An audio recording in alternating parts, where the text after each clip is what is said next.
Hello, everybody. My name is Lewis Lee from All Ends Media, and this is Plan in Traffic, which we do this every Thursday night, 9 o'clock Eastern. So tell all your friends. And for everybody that's live in Facebook and YouTube, please hit the share, like, and the little bell on YouTube so to let people know that we're on live and that we do this every week.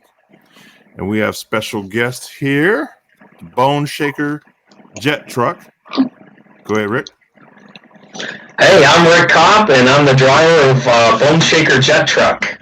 I'm Christine Palmer, co-crew chief of Bone Shaker Jet Truck. The chief. Oh, yeah. Listen, she puts it down, too. I went and seen him this summer running the truck, and it was great. Great show. Awesome. Yep. Fantastic. Thank you. Yep. So tell us where you're from and, tell us a little bit about what you do. Well, we're outside of we're in Canada, Ontario, Canada, and Burlington, Ontario. But we travel throughout Canada and throughout the U.S. to all the tracks that book us. We also do air shows throughout Canada and the U.S. Right? Absolutely. This is my man, Ray. Ray, introduce yourself. Hi. Hey. Hey, Ray. How you doing, buddy? How are you? I'm Ray Guarino from Motormouth Radio out here in New York. Right on. Long Island. Yeah. How you guys doing? Excellent. We're great. Thank you. You're playing with jet trucks. How could you not be great? Right, Lewis? Oh, yeah. Jeez. Oh, yeah. Yeah, oh, yeah. I mean, you gotta love thousands and thousands and thousands of 18,000 horsepower. I've been told it's akin to like an Apollo rocket, but just horizontal. Pretty much. Yeah. Pretty much. That's wild. It is pretty cool. And then, of course, once you add on the thrust, you go into a totally different dimension. Wow. Yeah. What's a typical length of a run for you guys? Like how far do you stretch that thing out? And on a quarter mile, I'll trip it off at about 1,000 feet. When we do air shows, which we race airplanes and stuff like that, I'll run around 1,500 to maybe 2,000 feet and then shut it down. Doesn't seem long enough. Pardon me? It doesn't seem long enough. Oh, it is. Trust me. You gotta stop her. Yeah. She's a big girl. On a quarter mile, it's 7,000 pounds. Yeah, I'm thinking like half mile, 3/4 of a mile. Like the Bonneville Salt Flats type of thing. Yeah, no. Oh, wow. It's not made for that. No. Okay. But at the 2,000 foot mark, I'll be sitting at between 275 and 300 miles an hour. Wow. Yeah. So it doesn't take long. Paint it pretty and call it peaches, huh, Lewis? Oh, yeah. I'm going to throw up a video as soon as it stops buffering here. Let's see. Yeah, it's a great show, man. I went out this summer. They were here in my town, Ray, and we went out to see them in this incredible show. I had, I don't know, about 10, 12 years ago, my nephew who's up here, he's in the fire department. He gave me a call and he says, hey, he goes, you want to come see a jet car? And I'm like, well, yeah, where? So outside of where I work, there's the Nassau Coliseum and a big Marriott, big, parking lot. And he says, they're going to light it off in the parking lot at the Marriott. And I'm like, get out of here. So I run over and I have pictures of it somewhere. They did light this thing off and ran it right in the parking lot. Because of course they had the okay. They had the okay from enough people, especially like the fire department. So it was a safety thing. So they got away with a couple of runs. It was right in the middle of the day. It was just what a blast. Oh, yeah. Well, that's crazy. Yeah. That's really cool. Yeah. Right on. We run the J79. So that's the biggest engine that you're allowed to run through NHRA. Okay. Can't get any bigger than that. Produces more horsepower than J34s, J60s, J85s. It's big. It's 3,300 pounds, 16.5 feet long, and 3.5 feet wide in diameter. So for people who are not in that world, what does that equate to something we can understand, like airplane-wise or rocket-wise? I don't know. Like, How can you wrap your head around that? Why don't you tell them about the Phantom? Go ahead. Okay, well, it comes out of the Phantom fighter jet. Okay. So if anybody Googles the Phantom F4 fighter jet, this engine is the exact engine that came out of that plane. Wow. So does that plane have 2 or 1 engine? If I'm not mistaken, it has 2. I think some had 2, some had 1, and it was used in what other ones? The Hustler? Yeah, the Hustler. The Hustler. There's a couple others that it was used in, and it would run, depending on what plane, Mach 1, 2, and 3. Wow. Yeah. So how do you go about acquiring one of those engines? Craigslist. Yeah. Really? Facebook Marketplace, right? Yeah. Bring-a-trailer.com, right? No, it's just being in the kind of in the industry and in the inner circle, and you just kind of find the people that play with that kind of stuff, and you acquire one that way. In our world, we know guys. We know a guy. It's like, so I guess it's the same thing, right? Yeah, I know a guy. So, yeah. Now, what got you started into this? Like, you just woke up one day and said, "Hey, I'm going to go drive a jet." No, that's a good way to do it, but no, I've been racing for many, many years. So started off with just regular door cars, as we all have. Then I moved into Top Dragster. I ran Top Dragster for about 13 years and had a lot of fun in it. Put some good records down up here in Canada, and then I decided, well, I want to try my hand in nitro. So I bought a Nostalgia Nitro Funny Car, and we campaigned that just up here in Canada for about 3 seasons. And then I just finally decided, as I didn't have any sponsors and whatever, it just, obviously, as we all know, costs a lot of money. So, and then the big crew and the maintenance. So I just decided that I got to stay in the sport. I got to get into something that we can have fun with, maybe make some money at it. So I got a call from a buddy of mine that there was another jet truck available in Florida. So we flew down there, took a look at it, we purchased it, and Christine and I, we campaigned it for 3 seasons and worked hard, learned a lot, and that had a J34 in it. It wasn't fast enough. It didn't have that, what would you call it, that wow factor that we were looking for. So then we built Bone Shaker, and the rest is history. Wow. Yeah, when one jet engine isn't big enough, you got to get another one. Yeah. No, we wanted a big one. We wanted the biggest. So I talked to NHRA. They said J79 is the biggest you can go. Then that's the engine I'm going to use.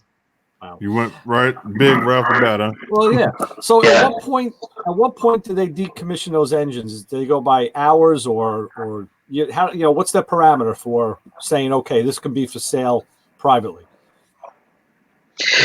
Yeah, that's a good question. It'll all go back and forth. It all depends. I mean, everything has its lifespan, as in if the U.S. military says that's it, we're not using these anymore, we're just going to decommission them. And whatever is left in surplus, if there's anything good, then it'll go to auction and people will pick them up. And then other ones will just get scrapped. But back in the day, there were $650,000 each, just for the engine alone. Yeah. And they made thousands of them. Yeah. You got a couple questions here. What made you decide to use a semi-platform? Okay, good question. Another good question. Well, I wanted something different. I wanted something that has got a cool factor. And everybody loves trucks. And we took this international, we slammed it to the ground, and it only sits about 8 inches off the ground, and chopped it, narrowed it, And Bone Shaker's just got a really, really cool vibe to it. Wow. Yeah, it does. I'm trying to pull up a video, but for some reason it's not loading. So I'm gonna go to Facebook and bring up some there. Yeah, we get some videos up there. Those are pretty cool videos. Uh-oh. Oh, now the video's playing. Hold on 1 second. I can't read these. I gotta put the old glasses on. All right. Let's see what we got here. Oh, here we go. All right, you can go ahead and explain what happening here. Okay, so this is in Mission, BC, at the Dragway, and they came to us and asked if we would do a car burn down. I didn't know that they wanted to do one right on the track, so they got a couple guys dressed up as crash test dummies. They took this old Ford Taurus. They drove around out on the quarter mile, and then they drove up behind us, and then they just jumped out and left the car right there. And we knew what was going on, but other people didn't. And we got the high sign, and we lit the jet. And now you're going to see it. Maybe. Maybe. Gotta load. We got to load her slow. Oh, man. What is going on? You're just thinking about it. It came on for a second, then it went off.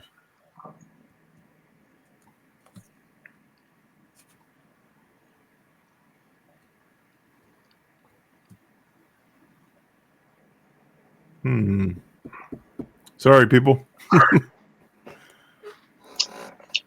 I see I got some questions here while that's being loaded. I got Jim there. He was saying the F4 Phantom were the muscle cars of fighter jets. Absolutely, 100%. They are just badass engines. How many pounds of thrust does that engine develop? 12,000. Oh. And when he hits the afterburner, it triples to 36,000 pounds of thrust. Nice. Yeah. That'll cook your marshmallows for you. Oh yeah! If we can get this thing up and going, we're going to show you a car that just disintegrates in seconds. Yeah, when they lit this thing off in the parking lot by me, I was near, but at a safe distance, and you could still feel the heat waves. I mean, it was a lot. You know, it was impressive. Well, absolutely. I can kick back with this engine here. I can kick back 80 feet, no problems, with the afterburner and people feeling the heat. And then those stacks are all custom made, and I can do 20, 30 feet of kicking those in the up in the air. Yeah. So it's a real epic show. I mean, how do you get out of that vehicle, that truck, and then get into like your Camry or whatever and drive home? How do you do that? Well, you know, it's like a top fuel guy, right? Right. How does he go from 330, 40 miles an hour and jump into something that, you know, I leave it all at the track. Good. Yeah, I guess you got to get in the trailer and have somebody else drive you home. You know what? Chris and I, we travel together across Canada and across the U.S. together. We do it all on our own. Nice. It's a really well put together program. How you doing? Anything? No. I don't know what's going on. Oh, this is terrible. Yeah. We always have some issue. I mean, it's always something. Yeah. I think my wife's sucking up the bandwidth watching her TV show. Probably what's going on. So the first time you did a run with the truck, what feeling did you have? Like, were you surprised, or what was your? The first time I started it, I just the power, the intense power running through me and the whole frame and everything was unbelievable. Just leaning on the throttle, just just twists everything. It was just unbelievable. And it was like, okay, well, I guess I'm going to have to figure this one out. So we took it light, you know. I mean, it was a new build and a lot of horsepower, and you know, we would go 300 feet out, and then we would go 600 feet out, and then we just kept on going from there. I would put the afterburner on for, you know, 300-400 feet, trip it off, and then we just took baby steps. But once we got onto it, we figured everything out, and whatever, we can put down a 215, 220 at 1,000 feet and trip it off easily. And it's just starting to wake up at that point. Wow. Yeah. But the biggest thing is like I said, because it's 7,000 pounds, you know, you run out of space pretty quick once you go through the traps. So I try to get the laundry out at 1,000 foot mark, right when I trip it off, and hopefully it stops. All right, just to get you're killing the engine before you throw that laundry, right? Oh, absolutely, yeah. It would burn that off in a heartbeat. Yeah. How long could that parachute cord be? Or, you know, what can it be made of? It's got to be. Yes. Do you have trouble booking events? Are there any other tracks that you know you can and can't run at, or that don't want a jet car? No, I don't think Christine takes anything like that. No, Christine does all the bookings. We haven't had anybody or any track that cannot have a jet. Yeah, I know. I mean, I know they can. I would think maybe it's some tracks may not want to have them. I guess I don't know if that's ever an issue for you. I hope not. No. I mean, it certainly costs the track, you know, a fair dollar to have it there. But the payback is big. The audience is unbelievable. Yeah, I mean, we just packed the house. When we were in Mission, this is the first time they've ever had a jet truck there, and that track has kind of been up and down throughout the years, and they said to us, and this is coming from many people, that in 10 years they never had so many people in the stands. It was a full house. It was epic. You know, Unbelievable. I've always thought like jet trucks, wheelie cars, and tractor pulls are like some of the biggest draws you could ever find in motorsports. Absolutely. Yeah. I mean, you look at a lot of these shows, what do you go with Grave Digger and stuff? Yeah. The monster trucks. You know, the monster trucks and stuff. I mean, that's big business. Was that a guy that was behind you on one of the runs? There you go. Yeah. There you go. Yeah. Well, we have Scully, which is one of those that sits as a passenger. Yeah. Yeah. You know, you look at the front of that truck and the profile, that front face of it. It's got the aerodynamics of a brick. And to see it do what it does, it has to give you respect. You have to have respect for the power that can move that through the air. Absolutely.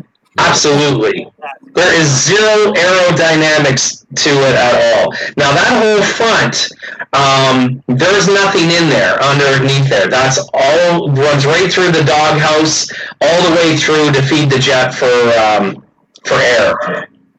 If I'm not mistaken, Art Arfons did build some more aerodynamic jet cars back in the day, correct? Yeah, they're definitely into the jet dragsters. Yeah. That and I think the grandfather was into doing a lot of the salt flat stuff and setting world records and stuff like that. Right. That's what I think. That's kind of what I grew up with. Yeah, and the Arfons, I mean, they are the gospel of the jet industry throughout the years. Yeah. Yeah, that's good. There's a great history, great lineage.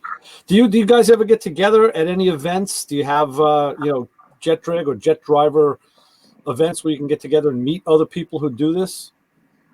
Yeah, well, when we're hired from a lot of these events, there might be 3 or 4 or 5 or 10 other jets. We're normally just the only jet truck, and everything else will be a jet dragster or whatever. But then we all get together and hang out and whatever. And but because everybody's so far separated, we just kind of meet up maybe once or twice a year, and then we just keep meeting new people. Lewis, that's a good one for either a certain Cadillac or a certain motorcycle I know of. Yeah. Right? Yeah. That's cool. 4,300 international. Oh, it says it's the 4,300 International, Vince. There's a car that. Oh, geez, there it is, huh? Nice. Smoldering wreck. That's great. Let me. And it doesn't burn; it melts. Oh yeah. And it just takes the metal and melts. Right. Actually, yeah, there's a picture of the crash test dummies. Okay. So they drove that car and parked it behind the truck, correct? Yes, they ran it as low as they could on fuel. All right. And pulled it up and just got out. Got it. Yeah. There it is. Yeah, you figure what's a half a gallon of fuel more going to mean after you throw jet engines at it? It doesn't make a difference. No, it doesn't. No. On a quarter-mile run, we'll run through 100 gallons. That's what of fuel. What kind of fuel? Wow. And what type of fuel? And it's diesel. It's diesel. Okay. Diesel. Oof. That's a lot of fuel. What type of maintenance do you do on that? The whole rig, on the engine and on the truck itself, and at what frequency? Yeah, I mean, after every round, we have a list that we go through to make sure everything is put together right, and there's no cracks in the frame, stuff like that. Yeah. But a jet is pretty reliable, other than the electronics side, which is solenoids and some stuff on the afterburner and whatever that I need to maintain and make sure everything is good. But before we go out, we do a complete pre-check to everything. And so maintenance-wise, there's no oil changes or anything like that. Nice. It's fuel. Batteries are a really big factor. We run on 4D batteries. So those are the biggest truck batteries that you can get. And it runs off, to start, is 48 volts. Mm-hmm. Okay. So those batteries are in the pull truck. And then Christine comes. She's got the cord. She plugs me in, turns on all my exterior power, and then we go from there. Nice. Yeah. Green or red diesel? Green or red diesel, whatever color you want. A jet will burn on anything. Well, better to run diesel than have to run avgas. Yeah. No. Yeah. You go broke. Yeah, right. That's what I'm saying. It's yeah. Absolutely. Wow. So Videos aren't working, buddy? videos. Nah, I think we're in trouble here. Yeah. Let me. I'm gonna try to close some stuff, and you guys keep playing. I'll try to work on the video. Oh, we will. Okay. So I guess you have to carry your own fuel with you to the events, right? You truck your own diesel with you, or do you get to fill up when you're there somehow? Well, what we do is I have a 200-gallon slip tank in the back of my truck. So when we get to the track, I'll unload, I'll run out, I'll get the fuel, and then I'll come back, and then we'll just we'll fill it up as we need. Now, when we do air shows, they supply all the fuel for us. Oh, nice. So they've got the big trucks that they've got avgas and diesel, and they go around and fill everyone up after every run and whatnot. So nice. That's how that works. That's convenient. Yeah. So excellent. I'm sure the truck guys. We got a bunch of truck guys that watch the show. I'm sure they got 1,000 questions. They're probably over in the comments in the chat room side, but I can't really see them too easy. You may want to. Yeah, let's see here. We got Vince and we got and John probably has some questions too. He's a racer. Yeah, let's take a look here. I got a Vince. The old stack headlights. Yes, they did. Actually, if I'm not mistaken, they had two versions, and or we made the headlights the way they are right now. It had the big bumper. We took that off, and we made the front spoiler just to give it that more cool factor look. Yeah. Yeah. Yeah. Well, you got red is a off. good still picture, Lewis. That's good. It's trying to load. We just have to come back. That's all there is to it. Yeah. Hey, you're welcome anytime. You know, everybody comes on the show. I tell them that, hey, you're family now. You can come play with us anytime. That's Oh, awesome. man, that's awesome. We appreciate that, man. 100%. Ray, they're good friends with John Day, but I don't think he's here. Oh, yeah. Okay. Yeah, John's been posting some stuff. I've been seeing him on social media. Has he helped you out on the fluid side with any of your needs? We're in discussions right now. Yeah, on some stuff, on some oils and stuff that he has. So we're talking on supplying all of that. But yeah, John and I go back most probably 25, if not more, years. So yeah, he was good friends with my dad, and yeah, he's a cool guy. Good guy. Yeah, he sure is. Is he on tonight? Is he in the? No, he's not here. That's what I was looking to see. I met him a couple years ago up at a car show in Canada, and every time we come up there, man, he takes care of us. He gives us goodie bags with oil and different stuff to take home. Yeah, he's a good dude. Yeah, he sure knows his fluids. I'll give him that. Yeah, he sure knows.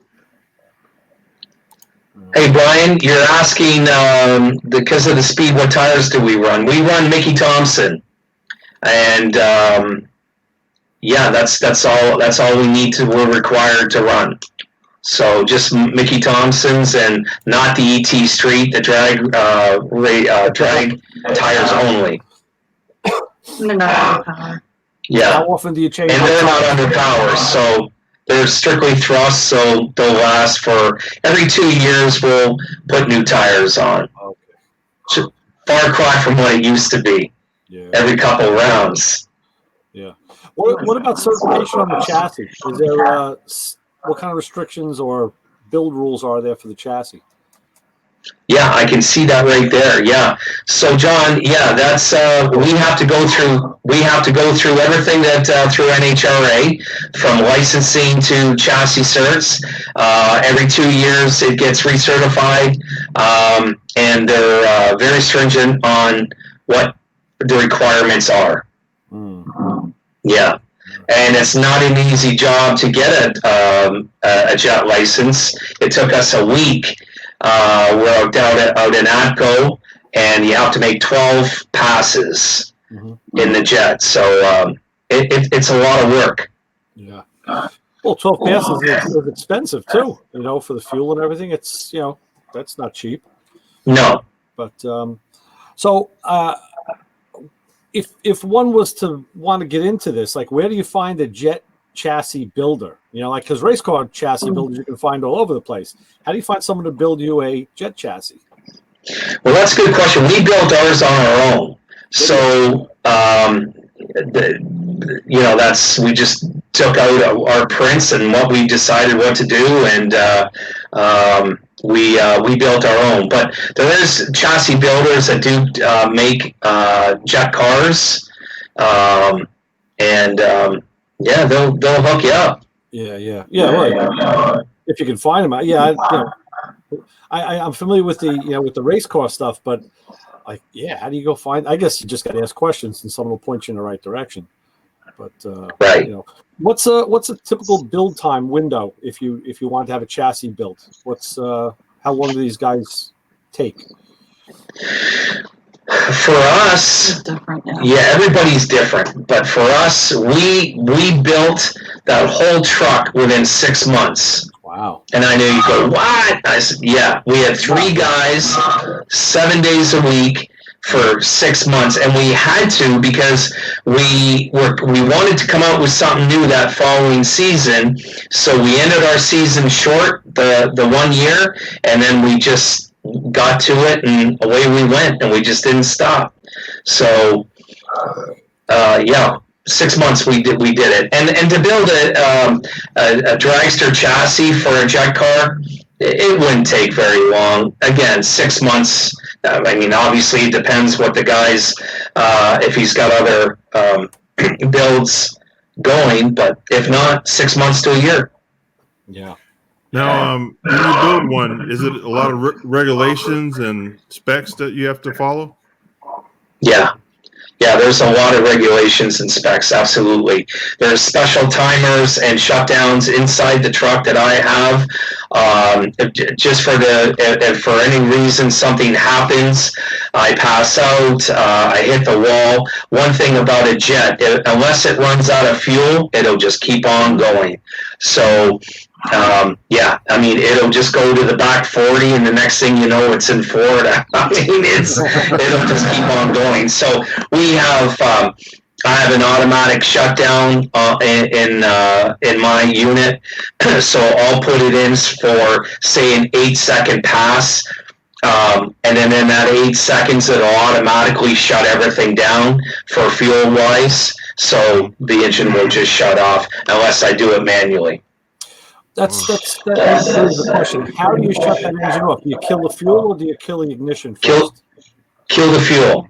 Like a dragster. Yeah. Okay, just like a dragster. That's right. So exactly.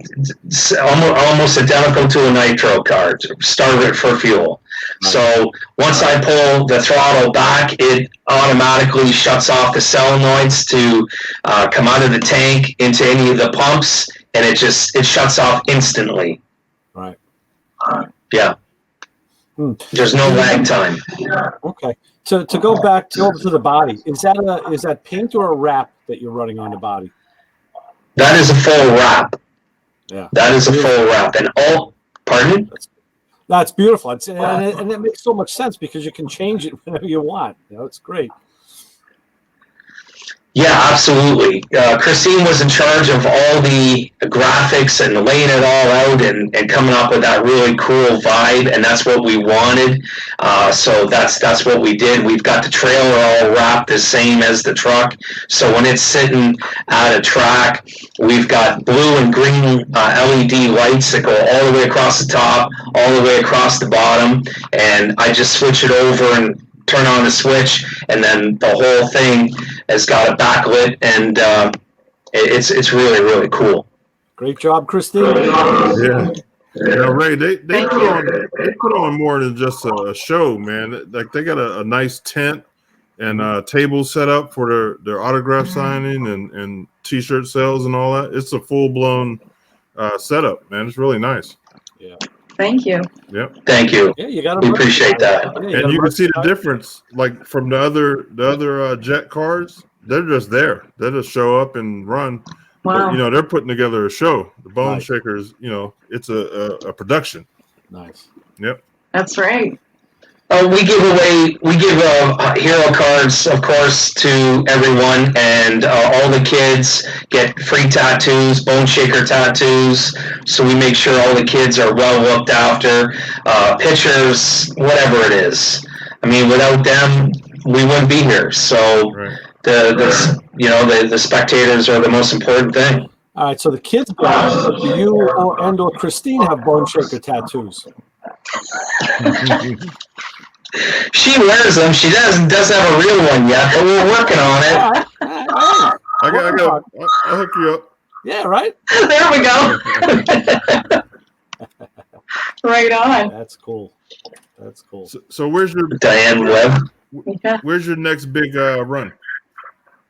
We're heading off to Mexico. Wow. To what's the place called? Monterrey. To Monterrey, Mexico. We're going to be there for November the 17th. November the 17th. Yeah. Now, so that is going to be different. So is there a lot of vehicles going down, or are you going down to do a special show? Or we're going down to do a special show. They have their own event being set up there of door cars and whatnot, but for a jet truck, we're the only jet that's going to be there. Nice. So it's going to be pretty wild. To what I've heard and stuff, it's going to be really cool. Really looking forward to it. Yeah, it sounds like it. And then we're going to head over to Gas Monkey, hang out there, pull the jet out, see if any of the boys want to take a look at it, and hey, maybe take it in the parking lot and light it off. Yeah. You never know. Yeah. Sure. Oh, that's cool. You know? So I'm gonna put your website down in the chat room. So if anybody wants to go look at their site, you can see all their dates and anything that's going on. Buy a T-shirt, support the cause. Absolutely. But yeah, I'd love to get everybody, when we're coming to your town and city, please come out and see us, man. We'll take good care of you. Yeah.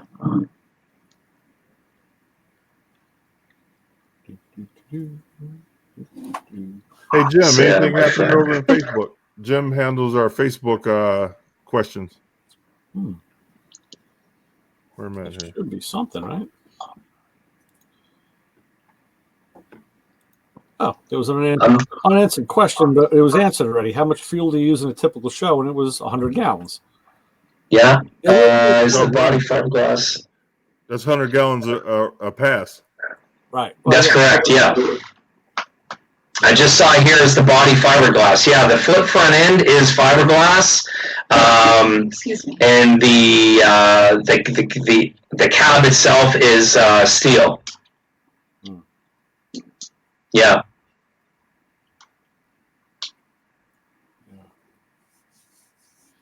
I'm trying to think. I did get the one question, nothing since. Jim. I'm not sure what that one means. Yeah. Oh, that's fine. Okay. All right, here's the website. If anybody wants to go check out their site. ShakerJetTruck.com. Excellent. Yep. And Awesome. here it is on the screen. Bam. Yeah. Man, I tell you, that thing is, when you're sitting in the audience, man, and you feel that thing go by, it's like you feel it in your chest, your toes. It's no joke. Yeah. I can't imagine being inside. It is really cool, man. It's quite the ride. Yeah. Like I say, about 300-400 feet out, that's when it starts to really get it on. And before you know it, you're at 200. Now, I'd asked this question when I talked to you when you were here. What is the top speed? Okay, I've had it to 275. I would most probably feel comfortable taking out at about 300. After that, the truck's not. I mean, it's like Ray just said, it's a shoebox, right? So it's not made to do anything more than that. So I would say I would cap it off at 300 miles an hour. Yeah. Now, that's you would cap it off. Now, what if you had unlimited space? What's the limit? The truck There was is no great. Yeah, that's the thing about a jet. There is no limit. It'll just, as long as you give it space, it'll just keep on going. Faster and faster and faster. That's Right? incredible. Yeah. Yeah, I mean, if it was 500 miles an hour, it would do 500, 600, 700. It would just keep on going. So, educate me on this. If you're using 100 gallons to go a quarter mile, Yeah. how many gallons does an F4 have on board to fly however many miles that whatever its range is? Well, yeah, I mean, people don't realize how much fuel, either commercial airline and or a jet fighter, of how much fuel, thousands of gallons of fuel that it has to carry. Right. But the difference between them is it's all computerized. So it tells them how far they can go. And if they do get into a dogfight anywhere and they're on the Afterburner, excuse me, everything is calculated enough to get them back home. But when you're on that afterburner, you're using a ton of fuel. I mean, they can do in-flight fueling too. So, pardon? Yes. There is certain planes that can just hang out there and get refilled. But I run 3 fuel lines.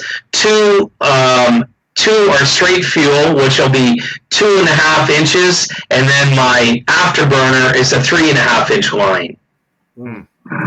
So a lot of fluid going through. Yeah, and that's 3 pumps, so it eats it up like candy. Yeah. Wow. And it could be more depending on the line show. True. Yeah. More time I hang out there, more fuel I use. Right. Yeah. Another question there. Oh, so John just asked what's going on when we're doing the burner pops. What's going on there, John, is I'm putting fuel to it and lighting it on and off. So I'm lighting the afterburner, then I'm coming back off of it. And so if you just see the white smoke, that's just raw fuel coming out vaporized. And that's just the diesel smoke. But when I light that and then I let go, you'll hear that big pop. That's combustion out of the can, and that's me igniting the fuel. So that's what the burner pops are. Yeah. Nice. I guess that's like when you do a car to flamethrower, where you choke it up, get the raw fuel, then you throw the ignition on it, and boom. That's exactly what it is. Yeah. Exactly. Okay. Yeah. I'm just thinking, as you're saying, the white smoke is just raw fuel. We're just talking about how much fuel does it take, and that's just like, I mean, it's great for the crowd, but that's just total waste. That's just total. Right? That's exactly what it is. It is just total waste, but people love it, and it's super cool. Too bad you couldn't do it with like glycerin or something that wasn't as expensive. Yeah. Fog machine oil. Yeah, or something. can we switch it out or something? Right. Yeah, if I had a direct hose just plugged into the fuel tank, I could just keep letting it run and run and run. Yeah. Yeah. That's great. Now, how many parachutes do you have on it? We have 4. So I've got 2 on my primary side and 2 on my secondary side. Mm-hmm. So it depends on the length of the track. On my shutdown, if I deploy all 4 or just the primary of 2. Mm. Yeah. These are great pictures on your site. Thank you. So if somebody wants to book you for with their local track, how do they get a hold of you? Do they go here to the website? They can go to the website. There is a contact us page there, or you can go to Facebook. Absolutely. You can get a hold of us. Now, do you do like maybe like car shows where they don't have a track, like maybe just to show the truck off? Yeah, absolutely. Yeah, we do shows that we just, bring the truck, and we can still light off the stacks, if it's an outdoor show. If it's an indoor show, that's where we met, at the indoor show, and that's pretty cool because you got a lot of race cars, you got a little of everything, and then you bring in the jet truck, and people have never seen it before, and they love it. Yeah, it is really nice. We've got all the skeletons. We got 6 or 7 skeletons that go all the way around, and for the display and whatever. And it's really cool. Now, makes everybody laugh. Now, your co-pilot, what's his name? Scully. Scully. Yeah. Yeah, he was a guy that he originally he wanted a ride, so I said, okay, I would, and it was $1,500 for the ride, but the guy died. Oh my so God. I just let him sit there, so that's what he looks like now. He froze in the seat. Oh my Lord. I'm trying to find a picture of him. We don't have a picture of him. Can you see him in the background here? Let's see. Is he in there? You can't see. He's right there. Is that him in there?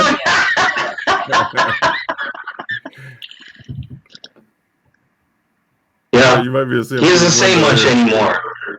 There he is. No. Funny. What's a big piece of stainless that grill's made out of, huh? Isn't that beautiful? Yeah, that was all custom made. We took the original grill from what it used to be, and then we made our own and put our own spin on it. Yeah, that's nice. Yeah, it's beautiful. Here's the blown cash. Yeah, that's it. This is it. You're taking green money, making it into white. About $200 right there. There you go. Yep. That's like me gardening. It's like my gardening. So I told my wife, I might as well just take $100 bills, shred them, and throw them out on the lawn because I'm just throwing the money away if I try to do something anyway. So at least it's green. True. True. That's a great thing. Now, you really don't think about that. That is a rocket off a plane. You know what I mean? It's hard to wrap your mind around it till you see it. Yep. No, it really is. I mean, honestly, even with me, I'm the owner, I'm the driver, and I look at it. Christine and I look at it, and we just say, really? God. And then other people go, but why? And then, of course, I say, why not? Right. So, Sure. Yeah. But it's just so cool. This truck is just so unique and so cool. We just love it, and the fans just go crazy over it. Yeah. We have a lot of fun with it. Oh, yeah. How do you not? That's nice. Well, here's Brian just sent us in. So 747 holds 53,985 gallons of fuel. Okay. So that's approximately 5 gallons per mile it burns. Wow. Isn't that something else? Thank you for that. Think of the weight of that, yeah. Yeah, think of the weight. Yeah. It's scary. It is. It's how in the world does this thing get up in the air? That's a great picture. But when we do, pardon me? This is a great picture right here. That is nice. Yeah. Air show. Yeah, it's an air show. Yeah, see the windsock. Yeah. Yeah. So you said you race a plane? Yeah, we race planes. We've raced a couple this year. So we'll go down, we'll go out, we'll do we call it a puff and puff. We go out and I light the burner off and do some figure eights and stuff. The plane will fly over top of us, kind of a dogfight type thing. Then I'll go down to the top end, turn around and hold. And Christine is on the radio with the pilot. He'll come in at about 120 knots, and I'll get the green light, and then I open it up, and away we go. And then we'll meet center line, and at center line, whoever makes it there first wins. Nice. Oh, yes, that's right. I've never been beat yet. You're a jet. Not yet. That's sweet. No. But it's a lot of fun. That's when we can really get it to hang out. Yeah. What kind of planes are they typically racing you with?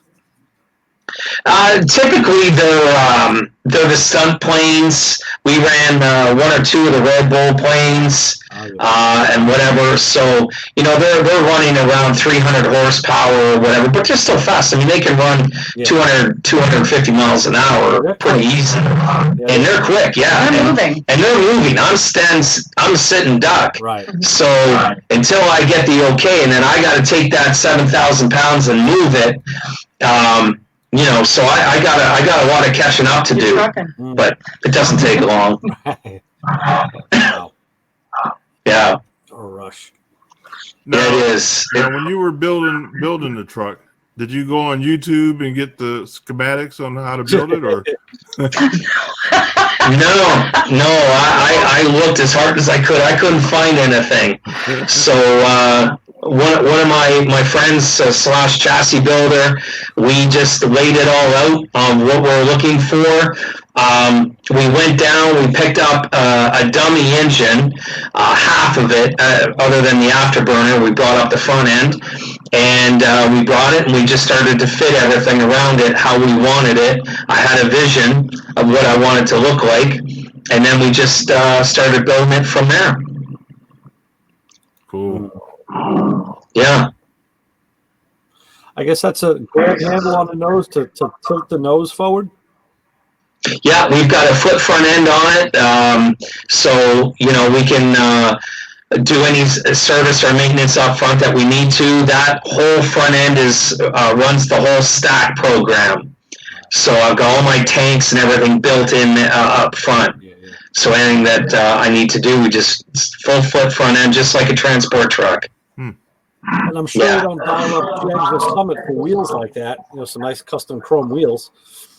Yeah, those wheels, those are the rocket wheels, and they were kind of the nostalgia that way back when, and they still sell them today. And I saw them, and I thought that would really look good with the truck.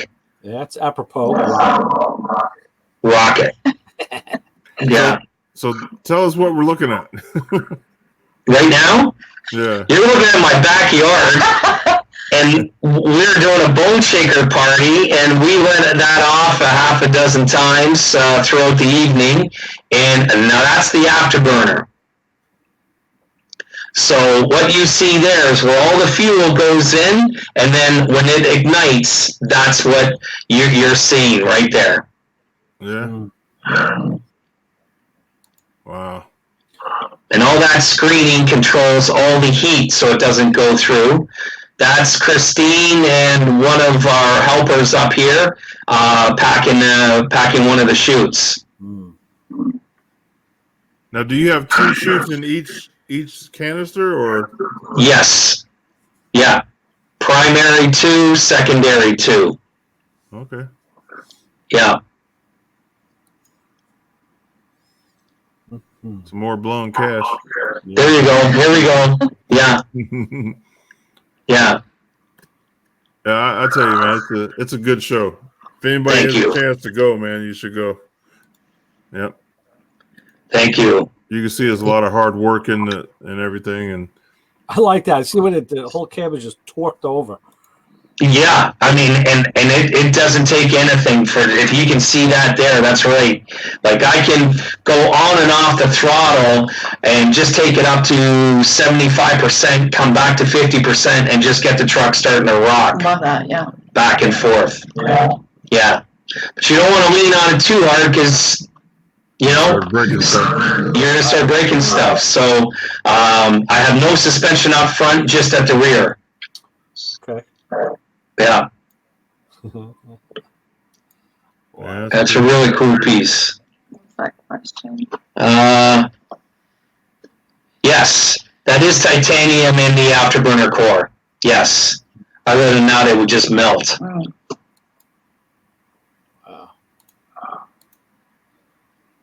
Have you ever burned up a chute? Yes. Yeah. Originally, when we got into with the other truck, we burnt up too many. And I had to make sure I was always. And at that truck, it was maybe 4,500 pounds in total weight. So I only had 1 chute per side. So I was always going with the primary. It would burn up, and then I would have to go over the secondary. So, but now the way this truck is set up, once you pull that fuel off, it automatically shuts off. There's nothing there. You still have the heat, but we go back, those chutes on the line go back approximately 30 feet, 35 feet. So it gets it away from all the heat. Yeah. Yeah. So where do you go from here? Mexico. The next time out, we're going to Mexico. I didn't mean literally. I mean like what when like in racing. Like is this your pinnacle? Is this like the top of the heap for you, or do you have sights on anything in the future? Well, I mean, we've been talking, and I think that another truck may be coming in the way at some point, and I think that we're going to get Christine into the seat with this truck here, and just see what she thinks. And if she likes it, then I think we're going to take it to another level. That's how Dana Parisi started. Her husband had a car, and she wanted to drive it, and it was, like I think it was in the 11s, 10s at the time. And the next thing you know, now she's driving Pro Mod. She's got her own car and just went, sky was the limit. Exactly. You never know. You'll be fielding 2 trucks before you know it. Well, you never know. Yeah, absolutely. We've got our sights on a couple thing, and that's our plans. Yeah, that's what we're thinking about doing. Excellent. Yeah. Somebody's there from Mexico. And then you may find out, like Dina and Drew did, that the Dina had better reaction times than her husband, who was racing longer than her, and so now he works for her. Oh, she just trees him all the time, and they got to, So love it. Yeah. She made him sell his car. It's just her car now. There's no his and hers. Yeah, they had the 2 Pro Mods, and they decided a 1 car. It was just obviously cheaper to run 1 car than 2. Sure. And Dina, she kept the car. But they were talking about going back to another car again. I know Drew is really getting anxious to get back behind the wheel and drive. So we'll see where they go. I think we have a lot of fun. So it is something that we're certainly talking about in the future. Right. That's nice. Great. Oh, that's all. So with all of your racing, the pro racing you did you grow up like most of us did, street racing? Pretty much. I started off in motocross when I was a youngster.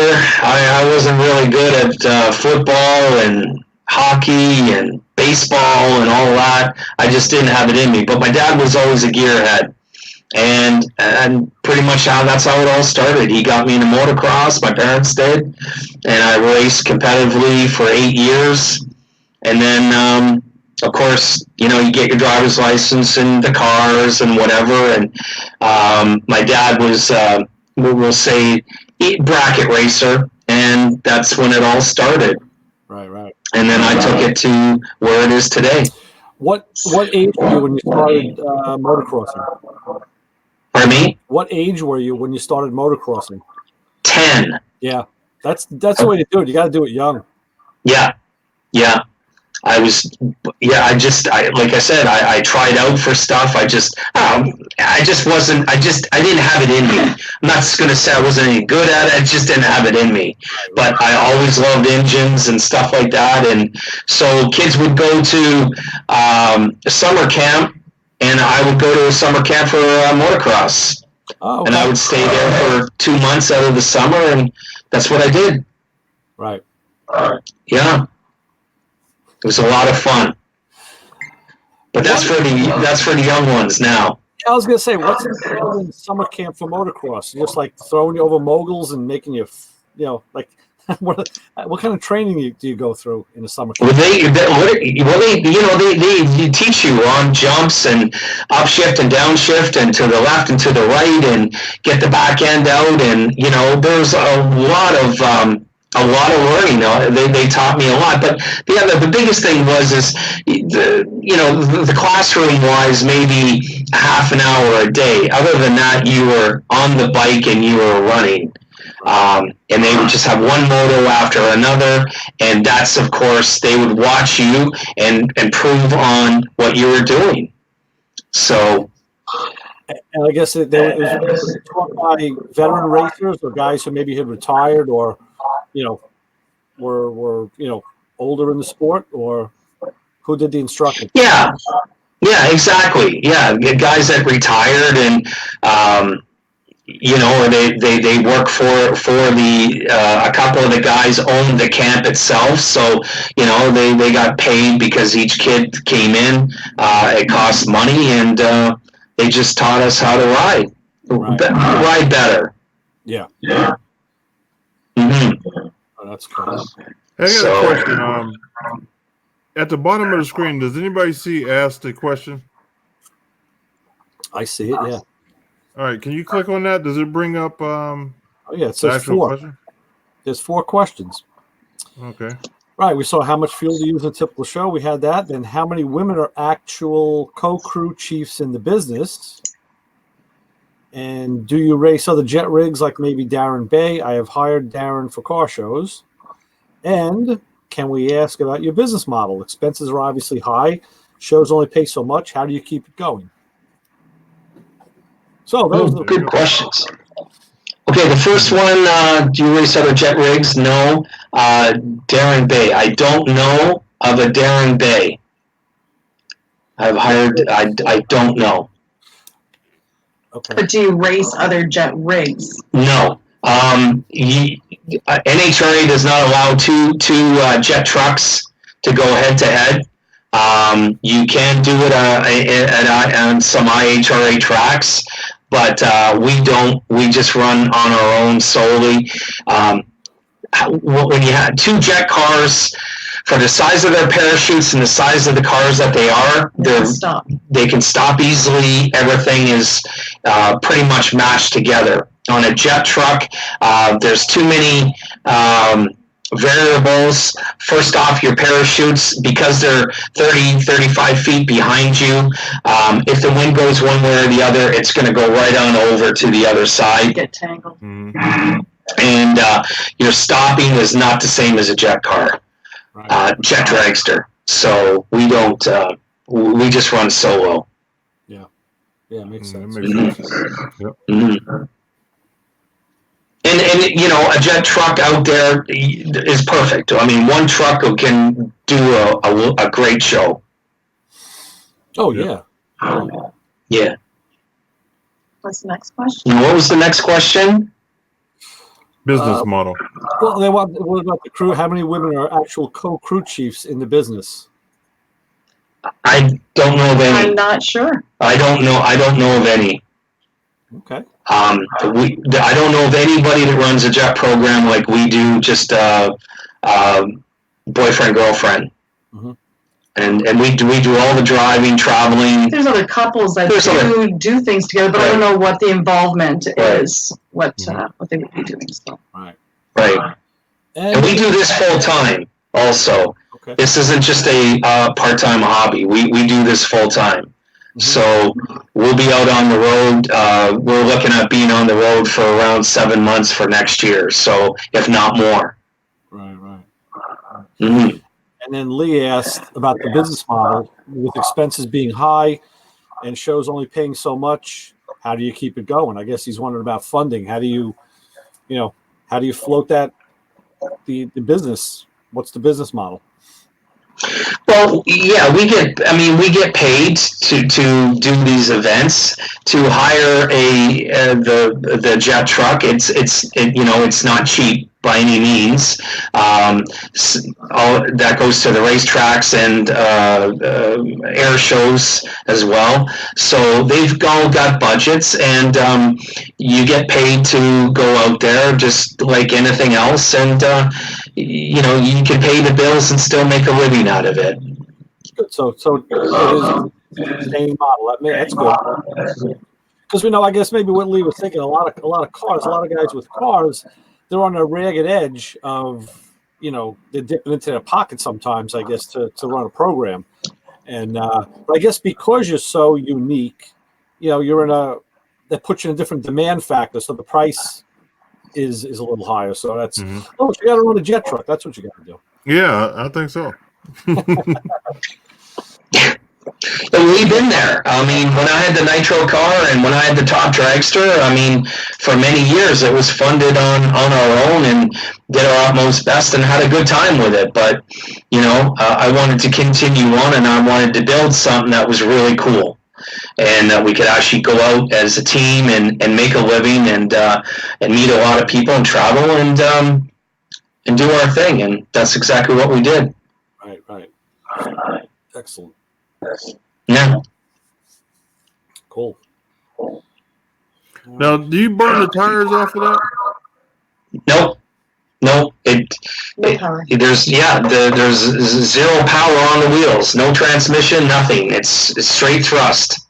Huh. So it's beautiful on tires, that's for sure. Yeah, I bet.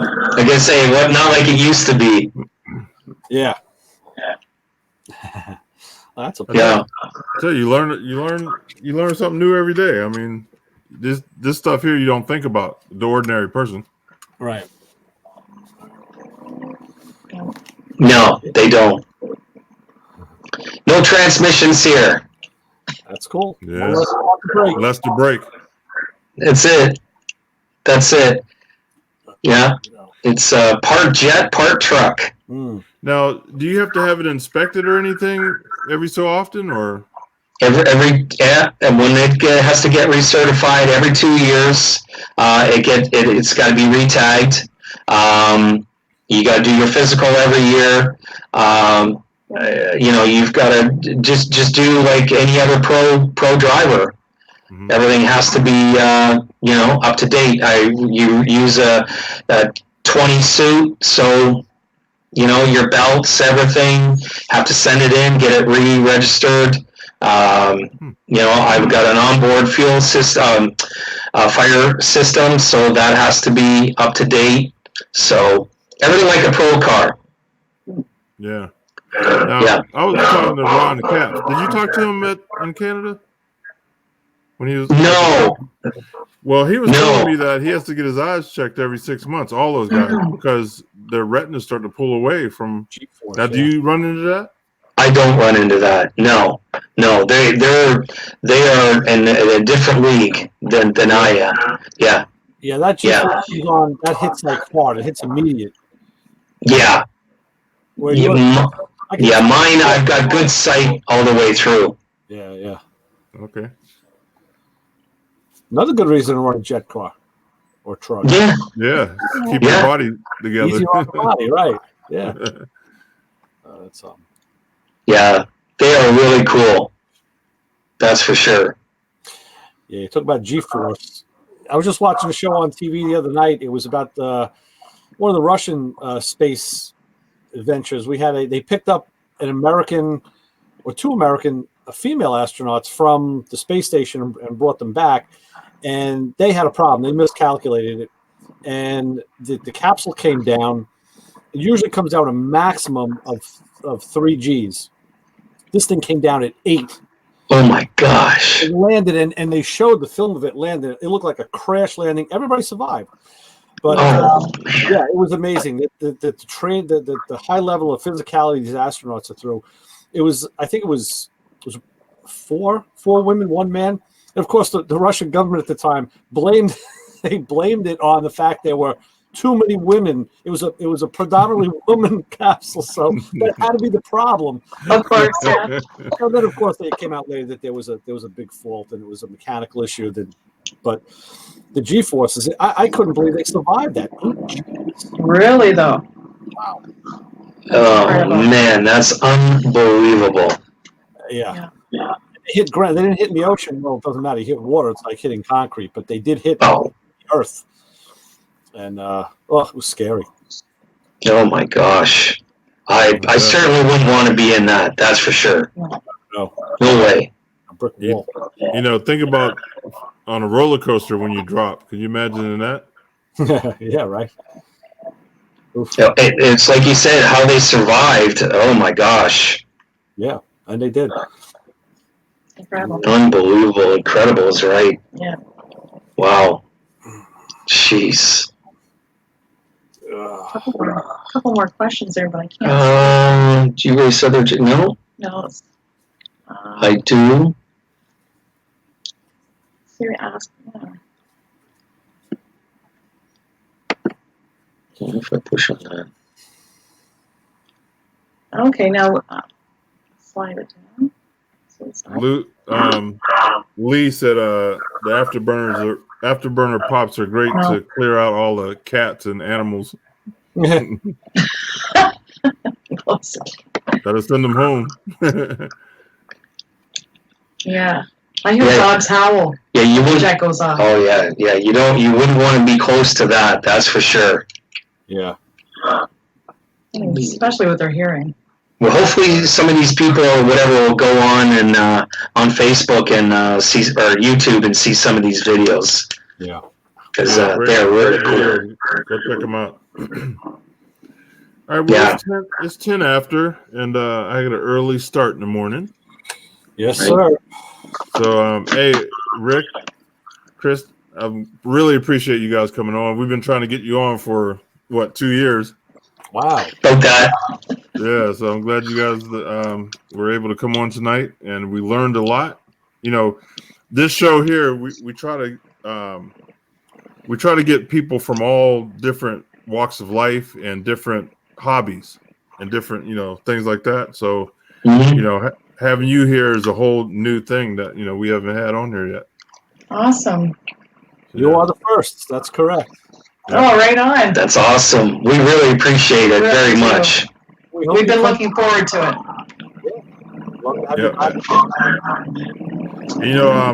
Next summer I'm going to try to do a lot of live planning traffic from events.